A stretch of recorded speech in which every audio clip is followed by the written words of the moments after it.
За төрийн ордны зүүн хаалган дээр Зис Эрдэнэ хувь хариуцлагатай хувьцаат компани одоо хувьцаа эзэмшигчид буюу хохирогчид ингээд өнөөдөр жигсэж байна. Хохирогчдын хувьд бол одоо Батамгалан сайдыг огцруулахыг ингээд шаардаж жигсэж байна.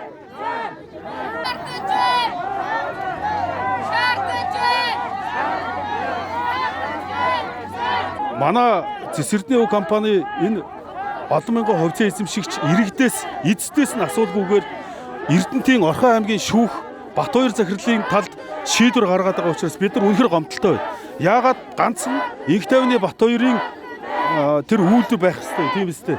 Тийм учраас энэ үйлдвэрийн эзэст нь энэ 25 мянган иргэд учраас бид нар өнөөдрийг хүртэл тууштай явж байгаа. Тууштай ч явахаас өөр аргагүй нөхцөл үүсэж байгаа. Жигч 1500 ширхэг хувьцаатай Бачимгийн өөрийн туяа байна. Залуу үеийн төлөөд болоод бид хувьцаа зэмжтэйгээ энэ цаашид хөндөхгүй байхыг хүсэж байна. Манай үйлдвэр зогсонтой холбоотой бид цалингүй болсон, ажилгүй болсон. Банкны мөнгөө яаж төлөх вэ гэдэг дээр тулчаа байж байна. Тийм болохоор Батамгалан сайдыг огцрохыг шаардаж байна. Олон төрлийн хурдан авмаар байна. За би Орхон аймгийн Эрдэнэ дотоос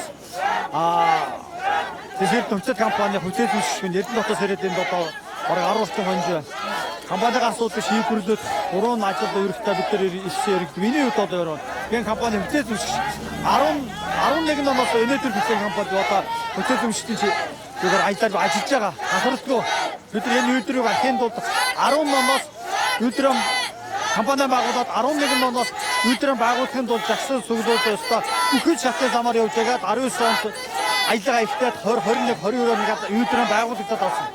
За инкад амартай хувьцаа зэмжтэй 24550 хувьцаа зэмжтэй манай компани. Үйлдвэр байгууллагад зэс гарлаа ямар ч ясна төр засагтаа баялгаа сангийн хуулиар 34% эзэмшүүлээд ард иргэд нь байгалийн байдлыг хилээд явах сайхан боломж нээгдсэн чинь манай компани төрийн оруулсан нэрээр Инх тайвны Батбаяр гэдэг хүн санхүү гэсэн захирал дэлгэр дарга хүмүүсээр хамт орж ирээд санхүүгийн залшин төвөр гэсэн. Энэ бол санхүүгийн төвөр залшин ямар ч байсан тэгээд энэний төлөвийг тууштай тэмцэж байгаа. Ямар залин хийсэн байггүй оюу толгойдоор байгаа тэр директонтой Монгол дуруулж ирсэн.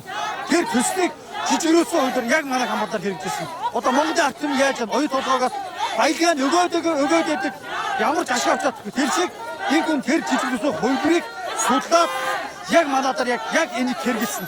Бид бүхэн зэсэн өгөө гаргаад байдаг. Ямар ч тоог ашиг авч чадах боломжгүй. Тийм учраас Монголын ард түмэн оюу толгойд алдсан боломжийг авахын тулд одоо тэмцэж явах засгийн газар хамтран тэмцэж яг тэр шиг Зис Эрдэнэ хувьцаа зэмжигчид яг энэ Инх тайвны Батбаяр түүний ах Батамгалан яг энэ байдлаар тэмцэж байна.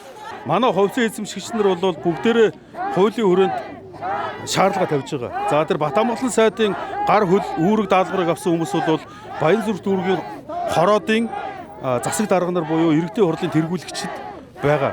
Тэд нар бол хинж хувьцаа эзэмшдэггүй. Тэр донд бол 3 хүн л хувьцаа эзэмшдэг. Төвшинбаяр, Батбаяр, Мөнхтойгоо 3. Тэгэхээр гүн амьдралын үнэн гэж байдаг шүү дээ. Энэ орчлон хорвоо дээр амьдралын үнэн цаг хугацаа л гэж байдаг.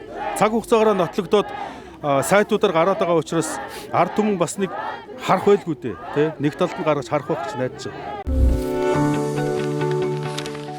100 түүчэлэх 100 мэдээ сонин цаасан хэвлэл болон цахим хэлбэрээр уншигч танд хүрч байна. Иргэдээ өмөөч өвчин. Үндэсний өдөр тутмын сонин 100 мэдээ.